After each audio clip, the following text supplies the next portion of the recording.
Ողջույն գործար ալիքի սիրելի ռադիոլսողներ եւ ռադիոդիտողներ, տաղավարում կրկին ես եմ Ծովինար Սարգսյանը եւ ինչպես յուրաքանչյուր շաբաթ, այս շաբաթ եւս անդրադարձ ենք կատարում հայոց աշխարհի գործարարներին, փորձագետներին եւ տաղավարում հյուրընկալում ենք անհատների, ովքեր որ կիսվում են իրենց գործարար մտքերով, իրենց ընկերությունների պատմություններով, անցած ճանապարհով եւ փորձով։ Այսօրվա իմ հյուրին է մեծ սիրով ուզում ներկայացնել Նարեկը Գևորգյան, ողջույն Նարեկ։ Ողջույն Ծովինար։ Մեր ռադիոլսողներին եւ ռադիոդիտողներին ուզում եմ տեղեկացնել, որ Նարեկը հանդիսանում է Զարդար ընկերության հիմնադիրը, ընկերություն, որը որ զբաղվում է արծաթյա եւ ոչ միայն, ոսկյա զարդերի արտադրությամբ, բավականին հետաքրքիր դիզայնով ու լուծումներով, նաեւ մենք այստեղ տաղավարում ունենք, ցավոք ռադիոլսողները չեն կարող տեսնել, բայց ռադիոդիտողները վստահաբար կարող են տեսնել։ Մինչև հիմնական թեմային անցնելը, Նարեկ, մի փոքր ձեր կրթության մասին կներկայացնեք, ինչ մասնագիտություն ունեք, որից հետո արդեն կանդրադառնանք ինչպես է ստեղծվել ընկերության գաղափարը։ Շնորհակալություն։ Ես սովորել եմ Գեղարվեստի ակադեմիան Քանդակի բաժնում, Դա որ թվականներ, Նարեկ։ 2008 թվական։ Հրաշալի է։ Քանդակի բաժնում իմ սկսեմ ավելի վաղ, իմ ծնողներն են արվեստի, իմ հայրն է քանդակագործ, պապս եղել է քարտաշ, ոնց որ այդ ճյուղը տենց շարունակվել է, ես եմ սովորել քանդակի բաժինը, այնուհետև ավարտելով բաժինը, ես նաև սիրում եի համակարգչի հետ աշխատել, սովորեցի Rhino ծրագիրը, որի միջոցով պատրաստում ենք 3D մոդելները։ Հրաշալի։ Այսինքն մասնագիտության ընտրությունը ըստ էության արդեն կանխորոշված է եղել։ Մանկուց ընտանեկան։ Իսկ ծնողները զբաղվել են արտադրությամբ, թե միայն ոչ, ծնողները արտադրությամբ չեն զբաղվել, արվեստով են ավելի հայլս քանդակագործա մասնագիտությամբ, այդպես արտադրություն չէ, դեպի արվեստի նմուշները, քանդակներ ստեղծել։ Շատ լավ։ Գեղարվեստի ակադեմիան ենթադրում է, որ ավելի շատ մասնագիտական կրթություն ստացել եք հենց արվեստի ուղղությամբ, բայց ձեր գործունեությունը հիմա նաև գործարար ոլորտում է։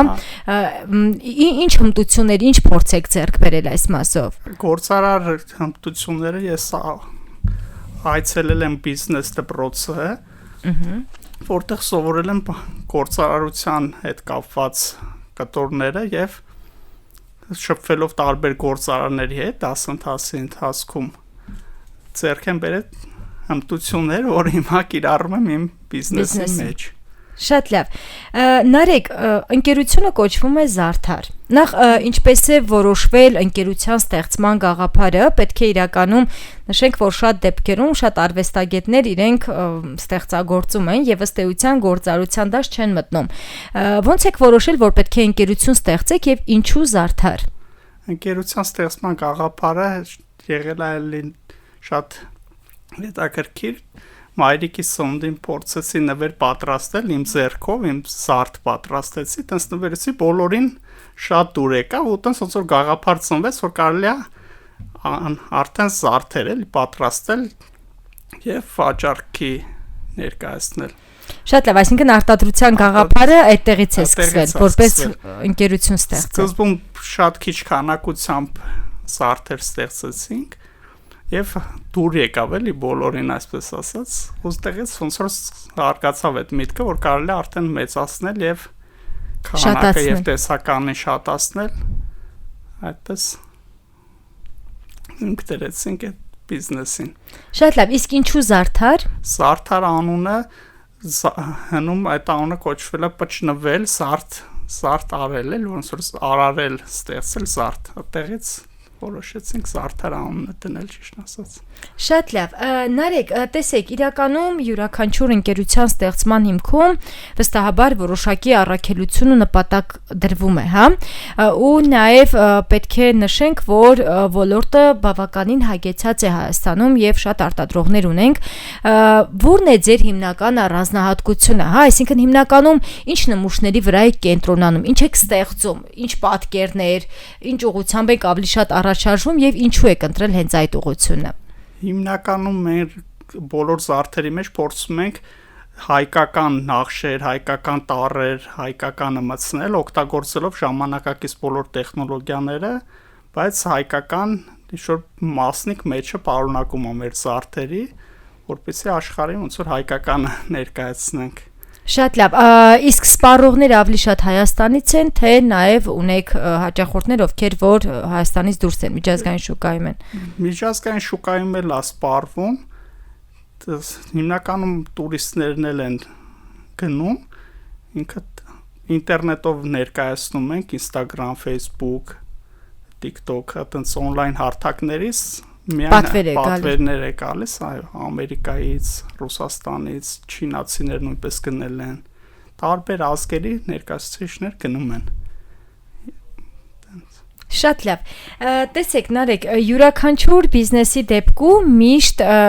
առաջին հաճախորդը հիշվում է։ Բացի այն, որ նշեցիք, որ մայրիկի ծննդյան օրը առիթ է հանդիսացել, որպեսզի ընկերությունը ստեղծեք, ձեր առաջին պատվերը առաջին պատվիրատուին կհիշեք ու ձեր զգացողություններով կկիսվեք, երբ եկավ առաջին պատվերը, որ ուզում ենք արդեն ձեր ընկերությունից օգտվել։ Եվ ինչ է եղել, ինչ դիզայն է եղել։ Առաջին պատվերը եղել է, ճիշտ ասած, շատ լավ հիշում եմ, կոլյե է եղել, ես նոր էի ոնց որ սկսել, դեռ խուսափում է էլի, տես ոսկյա կոլյե էր, շատ ինքը թանկարժեք։ Ես կասկածելով վերցրեցի այդ պատվերը, բայց շատ գեղեցիկ ստացվեց եւ շատ գող մնացին էլի այդ հաճախորդները։ Իսկ ոնց էին ձեզ գտել։ Ձեր ընկերներն էին, հարազատներն էին, թե ուղղակի պատահական հաճախորդներ։ Հարազատների միջոցով են գնել էին, տենց տեսել էին այդ հարազատի ոնց որ բզին կախված մեր խաչը, տենց հարցրել էին, ոնց որ հարազատների միջոցով էր։ Բերնեբերեն մարքեթինգը աշխատել էր ձեր դեպքում։ Շատ լավ, մյուս կարևոր հարցն եմ ուզում տալ, գործարության մեջ վստահաբար այն, որ ունես անկախություն, ինքնուրույնություն եւ այլն, բավականին շատ նաեւ բարդություններ եւ դժվարություններ կան։ Կնշեք այս ոլորտում բիզնեսի հիմնական բարդությունը կամ այն դժվարությունները, որ առնվազն դուք ունեցել եք եւ հաղթահարել եք։ Հիմնական բարդությունները շուկային ներկայացնելը, մարքեթինգի գովազդի եւ ինչ-որ վաճառակետերի հետ աշխատելն է, որպեսզի ներկայանալի լինի էլի մեր բրենդը։ Շատ լավ, այսինքն դժվար է համագործակցելը, գնի վերաբերյալ ընդհանուր համաձայնության գալը, թե ուղղակի համագործակցելն է դժվար խանութների հետ։ Աշխատում ենք մենք մի քանի խանութ հետ, ուղղակի գնային համաձայնության չեք կարողանում լիարժեք։ Բայց այսօր նաև on-line հարթակներ կան, կարող եք նաև այդ մասը օգտագործել։ Հիմնականում մենք աշխատում ենք on-line հարթակի վրա, նպատակներ կա ունենալու նաև offline խանութ, այդ ուղղությամբ ենք աշխատում, որ մեր offline խանութ ունենանք, որպեսզի հաճախորդները գան իրենց ասես աշկով տեսնեն։ Online-ի խնդիրներն է դա է, որ մարդը ինտերնետով նկար տեսնում, բայց չի պատկերացնում էլի զարդը, որ վերցումա ձեռը շոշափում է, ավելի վիզուալ տեսանելի է լինում, տեսանելի է լինում, կամ հիմնականում մենք անհատական պատվերներ ենք անում, մարդու ցանկությունները հաշվի առնելով։ Նաև այդ հարցն է ուզում ուղղել, դուք ունեք ուղղակի պատրաստի, թե մարդիկ կարող են իրենց օրինակ նկարը ուղարկել եւ դուք տեղում արագ պատրաստել։ Նկարն էլ կարող են ուղարկել եւ մենք դիզայն ենք անում, ասենք իր ցանկությունները հաշվի առնելով կարող դիզայն անենք, ըստ դրա համաձայնացնենք, նոր պատրաստենք զարդը։ Լավ, հաջորդ կարևոր հարցն եմ ուզում ուղղել, Նարեկ, տեսեք, նշեցիք, որ զարդերի դեպքում կարևորում եք, որ որևէ հայկական, այսպես դետալ, որևէ հայկական նախշազարդ կամ հայկական սիմվոլիկա անպայման ներառված լինի։ Իսկ ինչ են նախընտրում հաճախորդները։ Հիմնականում երբ գալիս են անհատական պատվերներ, երբ հաճախորդը ինքը պետք է, ասի ինչ են ուզում։ Ինչ բնույթի պատվերներ եք առավելապես ստանում կամ այլ կերպ եթե հարցը վերաձևակերպեմ, ինչ է նախընտրում հայ սպառողը զարդերի պարագայում։ Հայ սպառողը նախընտրում է իմ կարծիքով, որ իրենց անվանական ինչ-որ տառեր կամ նշաններ, թվեր պարունակի, որ շեշտվի իրենց անհատականությունը կամ լոգոյի տեսքով, անվան առաջի տառերով, հիմնականում այդպես բաներ են պատվիրում։ Մենք խաչերի վրա տառեր են, մեծրոպ մաշտոցա կոչվում է խաչը, մեջտեղի տառը մենք ամեն ոնց որ անձին իր անվանական տառով պատրաստում ենք։ Հիմնականում տենց պատվերներ են ցանկանում։ Այսինքն անհատականացված ու ավելի անհատականությունը շեշտող պատվերներ են։ Իսկ ինչ են նախընտրում դրսի հաճախորդները, նշեցիք, որ Չինաստանից պատվեր ունեք, նաև այլ երկրներից։ դրսից գնել են որը շատ զարմանալի հայկական նախշերով, հայկական տառերով խաչեր են գնել չինացիները, գնել են էմալապատ մատանիներից, բազմաթիվ բաներ են գնել, էլի ես բան չեմ կարող այնպես կոնկրետ շեշտեմ, բայց տարբեր պատվերներ լինում է։ Մյուս հարցը, Նարեկ, քանի որ գործարարության մեջ, ինչպես արդեն նշեցինք, բացի դրական կողմերից լինում են նաև շատ խոչընդոտներ ու շատ դժվարություններ։ Դուք որպես ստարտափ, թեպետ արդեն ստարտափ չեք, որովհետև որքան ժամանակ է շուկայում գործունեություն եք ծավալում։ Արդեն 5-6 տարի է, որ 5-6 տարի է։ Լուրջ զբաղվում ենք։ Շատ լավ։ Ամենամեծ դժվարությունները, որոնք որ հաղթահարել եք ու հիմա էլ հաղթահարում եք, կնշեք, քանի որ միգուցե մենք ունենանք շատ ռադիոլսողներ եւ ռադիոդիտողներ, ովքեր հետաքրքրված լինեն ոլորտով եւ ձեր նաեւ փորձառությունը վերցնեն։ Դժվարություններ հիմա հաշվապահական պահով է, որ խանութների հետ նշեցի, հիմա բոլորը փոխանցումներով են աշխատում, պետքա հաշվի ֆակտուրաներ գրես ամեն զարդին մի քիչ էդի բարթացնում ոնց որ ժամանակի պահով էլի։ Թիմը քանի հոգի է։ Թիմը 6 հոգի է։ Բայց ըստ էության բոլորը արտադրողներ ավելի թե ունեք նաև ադմինիստրատիվ հատված։ Չէ, ադմինիստրատիվ հատված էլ կա, բայց հիմնական արտադրանք ոսկերիչներ, էմալագործ, մշակ պալիրովկա անող, փայլեցնող էլ ավելի շուտ բա։ Շատ լավ, այսինքն ըստ էության արտադրական մասում խնդիրներ չունեք, ավելի հաշվապահական, իրավաբանական, արտադրական մասով ժամկետների մեջ է մեկ որ պատվերա լինում, ասենք 5-6 օր է, էլի ժամկետը լինում, մի քիչ այդ ժամկետների մեջ ենք։ Երբ է անհրաժեշտ, ասում են 3, չէ՞։ Բոլորը թողնում են վերջի օրերին։ Եվ դա նաև իրականում լրացուցիչ ծանրաբեռնվածություն է առաջացնում թիմի ներսում։ Այստեղ մյուս կարևոր հարցն եմ ուզում ուղղել, Նարեկ, վստահաբար կարող ենք ասել, որ այնպիսի մասնագիտություն, ինչպիսին է քանդակագործությունը, միգուցե ես սխալվում եմ, դուք ինձ կարող եք ուղղել այդ մասով, երիտասարդների համար շատ գրավիչ մասնագիտություն չի։ Միգուցե ինչ որ տարիքից հետո ավելի հետաքրքիր է, բայց ավելի քիչ են, հա, երիտասարդները հիմա ավելի այսպես ակտիվ մասնագիտություններ են ընտրում։ Դուք ձեր կադրային, այսինքն թիմակիցները համալրելու հարցը ոնց եք լուծում։ Քանդակագործություն ճիշտ ասած ինքը շատ օգնում է, եթե 3D-ն լրիվ քանդակա ուղղակի համակարգչի մեջ։ Եթե մարդիկ կան, որ 3D գիտեն, բայց քանդակից նկարչությունից իրանք չեն սովորել, շատ թույլ են էլի այդ կողմից, իրանք չեն կարողանում պատրաստել 3D մոդելներ։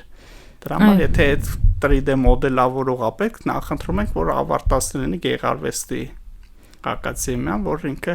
պատկերացում ունենա, էլի 3D-ից քանդակից կամ նկարչությունից։